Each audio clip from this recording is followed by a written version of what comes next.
if you look at the people who are serious about national security in the Republican Party today, and that would include, say, Mike Pompeo, the former Secretary of State, or Matt Pottinger, who was on the National Security Council with Trump, or Mike Gallagher, the outgoing congressman from Wisconsin. They're hawkish on this issue to a greater extent than the Biden administration. And they're very critical of ways in which the Biden administration has failed to give Ukraine the weapons that it needed to win this war. So I think if you think about who's likely to be in a Trump administration in the key positions of power, it's far from clear to me that they'll pull the plug on Ukraine. They might actually step up support for Ukraine. Let's first of all start with Scottish politics, if you don't mind. Who do you think would be the best, and you can interpret that however you like, new leader of the SNP? I can't answer that question. I'm so implacably hostile to the SNP that I'd like the party to go into liquidation and not have a leader, so that a responsible government can be formed in Scotland to set right the things that the SNP have done wrong over the years. It's good that the failures of the SNP have come to light, but it won't really help if they just carry on. I think they're bankrupt as a party and should simply go into liquidation. What have they got so badly wrong, in your opinion? Well, since the SNP took control of pretty much every part of domestic politics in Scotland as a result of devolution, Scotland has fallen behind England in all the key areas. It has inferior health outcomes, it has inferior educational outcomes, and yet it taxes people more. It's a really dismal record. And although I haven't lived in Scotland for many years, and doubtless some of your listeners will feel I'm therefore disqualified from speaking on the subject, as a Scotsman, I find it really tragic that Scotland has lost the edge it used to have, for example, in education, and has fallen behind England. It's ironical that some of the improvements in English education were the achievements of a Scotsman, Michael Gove. But those achievements, of course, aren't available to Scottish kids. It isn't actually all that unusual for a very, very prominent Scots person who doesn't live in Scotland to voice those opinions. We've heard them, I think, this week from Andrew Neil as well. Do you get together and talk about these things? Well, I've known Andrew for many years, and I agree with most of what Andrew says. He and I are part of a very large Scottish diaspora. The majority of people who identify as Scottish don't live in Scotland. That's been true for many years. There are Scots all over the world, bearing, I think, testimony to the fact that the Scots have long been great emigrants, and so we have a kind of curious relationship to the country. We love it. We feel closely tied to it, but we're disenfranchised. We have no say over what goes on, as we don't reside there, and we, by and large, didn't have votes in the 2014 referendum. So it's a curious relationship to be in to the country.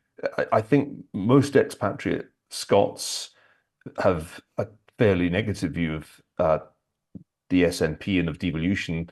There were exceptions to that. The late lamented Sean Connery was an ardent nationalist from his vantage point in the Bahamas. But I think my experience is that most of the expat Scots, the diaspora, don't believe in independence for Scotland and do think that the SNP's done a very poor job of running the country. And there is no doubt in your mind that Scotland is better governed from Westminster. Well, I think some elements of local government's extraordinarily important throughout the United Kingdom. And one of the problems the UK has wrestled with over the years has been it's not been very good at decentralizing. And I think that's a problem that's right across the UK. What's very clear to me is that devolution, delegating almost all domestic politics to a Scottish Parliament in Edinburgh, hasn't worked well. And it hasn't worked well because it essentially gave too much power to a party that wasn't really competent to have that kind of power. So I think the re-establishment of the Scottish Parliament has been a failure, and we can look back and realize perhaps why they got rid of it back at the time of the union of the parliaments at the beginning of the 18th century. Let's talk about one of the most important issues at the moment, obviously now, Israel and Hamas. Do you believe that it is possible for the Israeli government to defeat not just Hamas, the organisation, but the ideology that powers it? Yes, although let me qualify that. Defeating the organization is what matters. You can't defeat an ideology.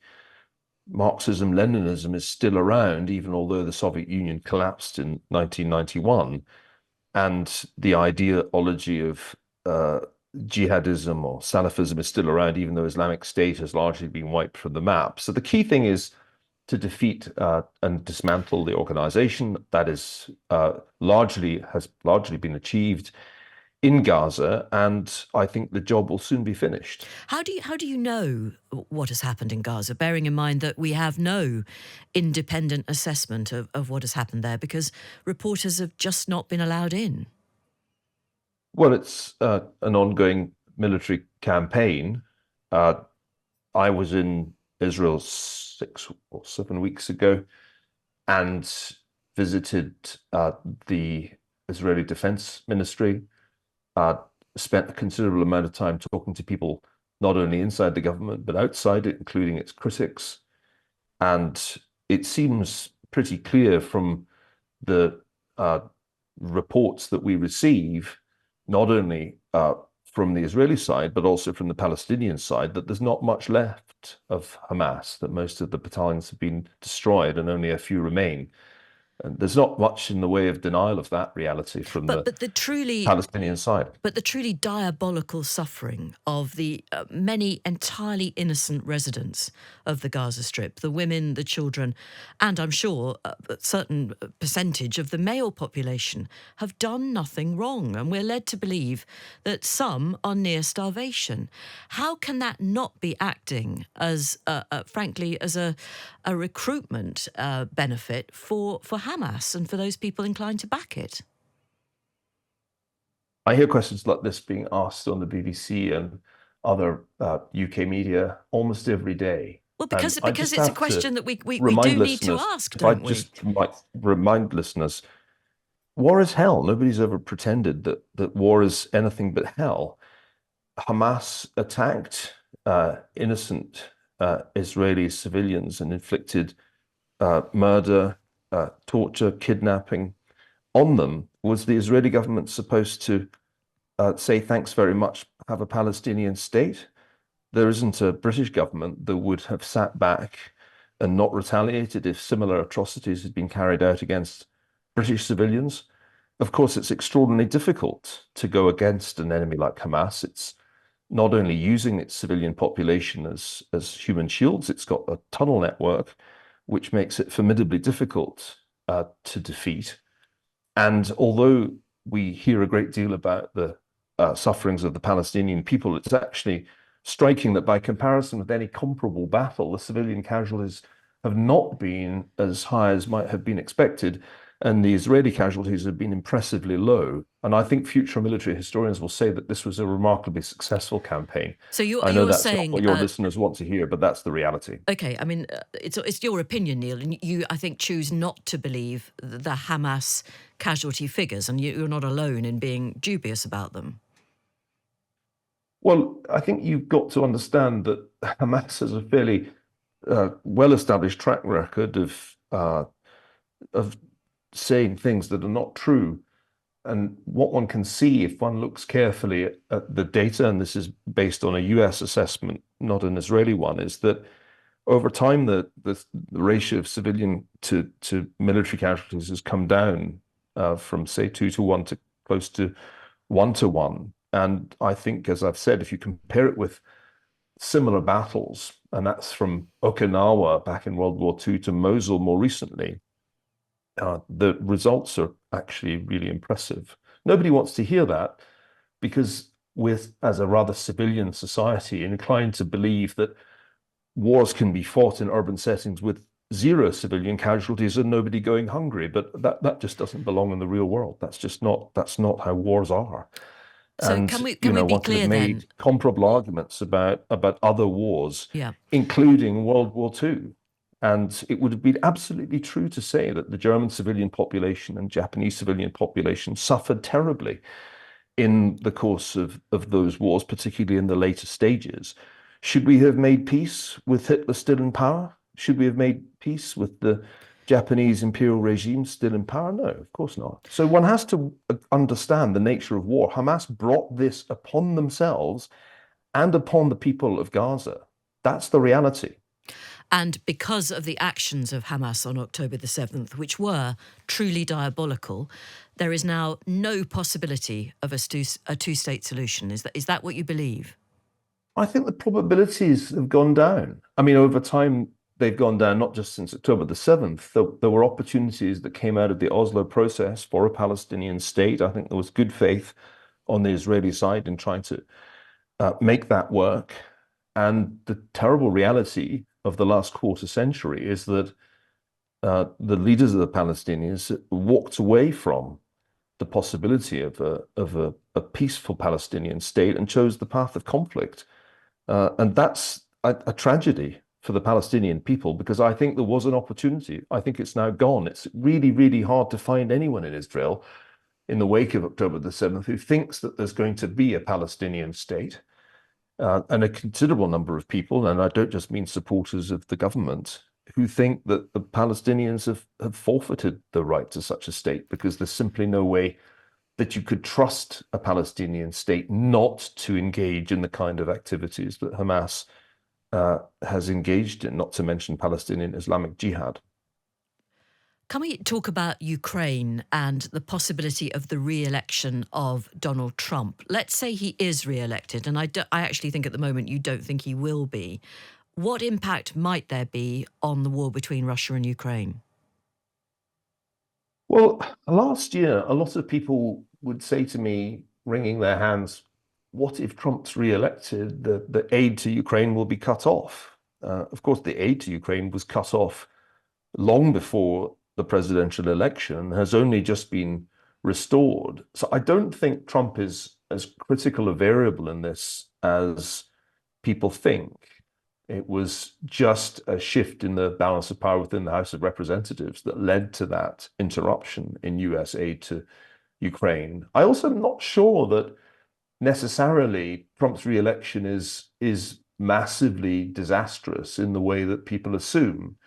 There are certainly elements on the right of the Republican Party and beyond then, that the right of the Republican Party that are pro-Putin and would happily appease Putin and throw Ukraine under the bus. But I don't think those elements will be represented in a second Trump administration. I don't think Tucker Carlson is going to be Secretary of State. If you look at the people who are serious about national security in the Republican Party today, and that would include, say, Mike Pompeo, the former Secretary of State, or Matt Pottinger, who was on the National Security Council with Trump, or Mike Gallagher, the outgoing congressman from Wisconsin. They're hawkish on this issue to a greater extent than the Biden administration.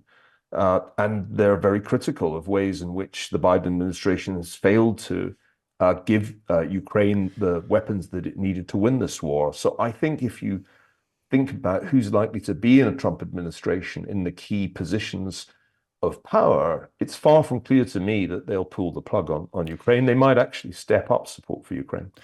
Is it, though, just not utterly remarkable, isn't it just remarkable, that after January the 6th, the events on of that day, that Donald Trump is still a possible contender to be president? Isn't that just extraordinary?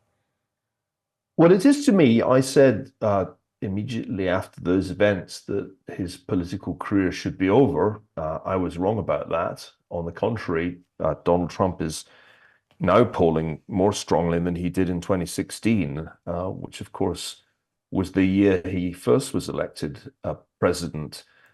I think it's part of what you might call the Brazilianization of American politics, that being a potential uh, criminal. After all, there's one criminal trial going on at the moment, potentially facing jail time, having been involved in what some people construe as an assault on the Constitution. You still have a political career. I mean, President Lula in Brazil was in jail. Now he's president. So you could say that it's not so astonishing if you think of American politics as increasingly Latin American in their style. A lot of voters, particularly in Donald Trump's Republican base, feel a certain solidarity with a man who's on the wrong side of the law, with a man who's willing to play fast and loose with constitutional procedures. And I think I underestimated the extent to which this would not hurt him, and in fact would become the basis for his return to the front lines of politics, with at least a 50-50 chance of getting re-elected as things stand. I still have a hunch he'll not make it, but it's going to be very close. And what should President Biden do about the student protests now really turning quite violent on campuses across the United States? Well, in a way, that's not really a president's job unless things escalate to the point of pandemonium. The responsibility for order on a campus is with the university authorities. If they can't cope with it, then it's with the local or state authorities, and it shouldn't really end up on the president's desk. So I don't think that he needs to do anything. I think he could justifiably condemn the antics of students who've clearly crossed the line from free speech into disruption, violence, and intimidation, even threatening Jewish students. That he should certainly Well, he condemn. hasn't, has he? Well, it's notable that he said nothing on this subject, and indeed, it's a curious feature of the Biden presidency that we get these long periods of radio silence, even when there's clearly a topic that calls for a presidential comment. But the Democrats are terribly torn on this issue, and it's become a real headache for them because there's certainly still, as there long has been, a significant contingent of Jewish voters who lean Democrat, who feel that the administration has not been supportive enough of Israel since October the 7th. And then, of course, on the other side, there are Muslim voters in states such as Michigan who feel quite the opposite. And then a great many young progressive, I don't like that word, but let's call them progressive or woke students who align themselves with the more radical elements of the Palestinian independence movement. And so for the Democratic strategists who are running an election campaign right now, this issue is a headache. They can't win. Whatever the president says on this subject antagonizes a significant part of his own party. Can we talk a little bit about, I don't know whether you're aware of the case of this man, Nathan Kofnas. Do you know him? No.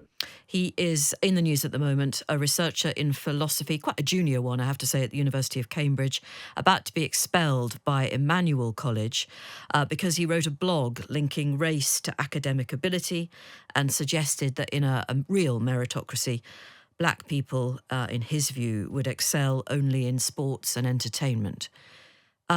He is, I think, about to lose his role at the University of Cambridge. Do you think he should? Oh, it's a very bad idea to comment on things you don't know anything about. Uh, I certainly, I'm not going to do that. I'll go in and inquire after the events that you've just alluded to. It's obviously a matter of considerable interest when these arguments are made. They're old arguments, of course, and have been around for more than 100 years. I'm always intrigued because, as somebody who's married to an African and has two sons of mixed race, I certainly don't see much evidence for the thesis of racial inferiority around my home. Do you have a vote in America? Yes. And presumably you'll be voting for Trump, will you, or are you undecided? I don't think I could do that after things that I've written and said. I have grave reservations about Donald Trump as a president. I think that what I said in the immediate aftermath of January the 6th is still true, that it should have been the end of his political career. And I think a great risk is taken when you vote someone like Donald Trump back into an office as important as the presidency. So I don't think I can, with a clear conscience, vote for him. At the same time, I'm not sure I could vote for Joe Biden, who's clearly too old to be president and whose administration has performed really quite dismally, especially in the area of foreign policy as well as in its economic management. So I will find myself, not for the first time in my life, muttering a plague on both their houses. Well, are you also a bit concerned about the possibility of a relatively young vice president having to take over if a re-elected President Biden becomes incapacitated? I do think that the Democrats made a great mistake in making Kamala Harris their vice presidential candidate in 2020, because I don't think she's qualified to be president. And a lot of people are going to vote a different way than if there were somebody more credible in that position. They have decided to forge ahead with the ticket that they now have. And that's, I think, one reason that Donald Trump has a shot at a second term. But yeah, I think there are real question marks over Kamala Harris's competence. And I quail at the prospects of her becoming president if President Biden's reelected and is unable because of his age and health to continue doing the job.